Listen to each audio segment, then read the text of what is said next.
Hello, I am Wael Yahya, Certified Financial Technician Expert from the International Federation of Technical Analysts. In this video, we will apply the classical technical analysis methods to Google stock over the short term, and we will concentrate over the very short term trading range that took place in the stock most recently and the possible $12 move in both directions.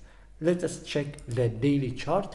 As we can see that in general the major trend is downtrend, and this major trend is from the weekly chart.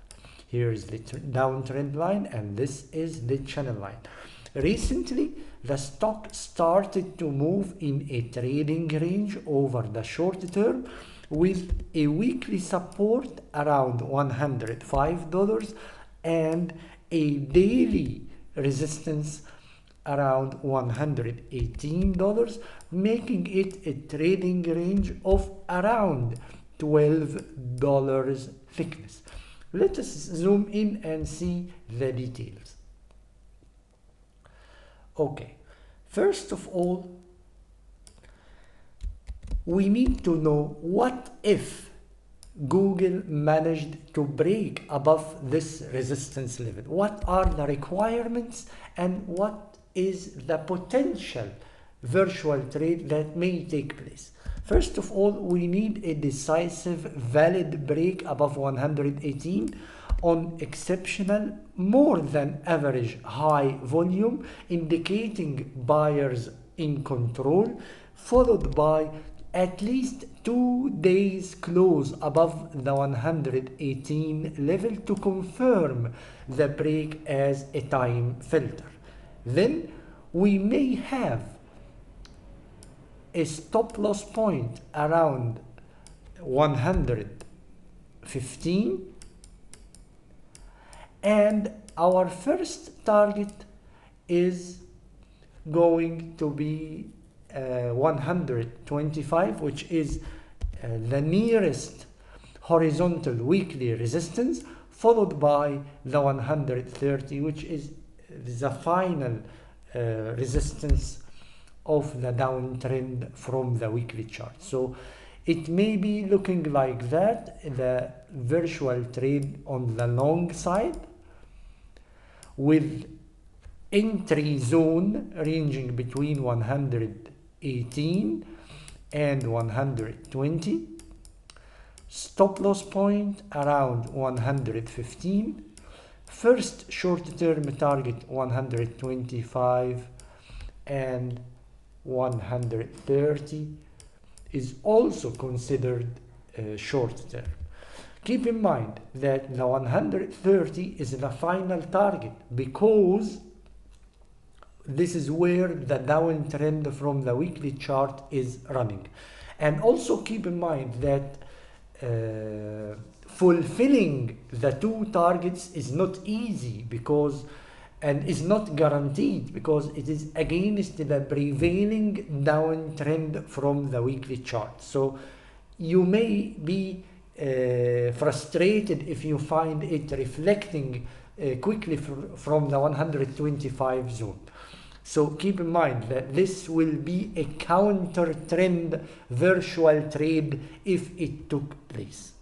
On the other side, we can see another potential trade on the other side. What is the other side? Breaking below the weekly resistance around 105.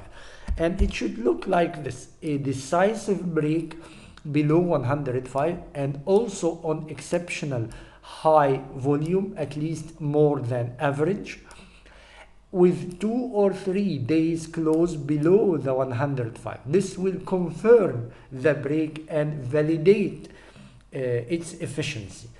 Then we will subtract the $12 from the 105, and I think we may get around $93 target. This is the short-term target, and it is more easily to be fulfilled than the higher targets because it is in the same direction of the major prevailing downtrend. The stop loss should be above 108 level, which is considered the place where the channel line is running. So it is logic to put the stop loss around or above 108 level. Entry zone of this potential virtual trade will be around 105 downwards to 103. From 105 if you are lucky to 103 if you are not lucky, with a potential target of around 93, which means that the net profit will be around $10. That's it on both sides of the sideway over the short term of Google. So let us summarize what we have just talked about. First of all, Google is moving in a trading range over the short term with a resistance around 118 daily resistance and another support around 105, which is weekly. We are waiting for a confirmed break up or a confirmed break down. We should neglect the volatility and the price action taking place in between these two. We are just waiting for a potential virtual trade on the buying side after a decisive break above 118, or another potential virtual trade after the break below the weekly support of 105. It is wise to neglect speculation within this trading range for the time being, because the stock is in a very high volatility environment, which may lead to repeated virtual losses for the time being. Of course, the target is plus 12 and negative 12 in both cases. Of course, the net profit, the net virtual profit will not be 12.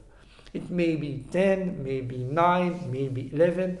You should accept the reality that you may miss some cents here and some cents there, maybe $1 here, maybe $1 there, because you can never get the most cheap price as a buyer, and you can never get the most high price as a seller.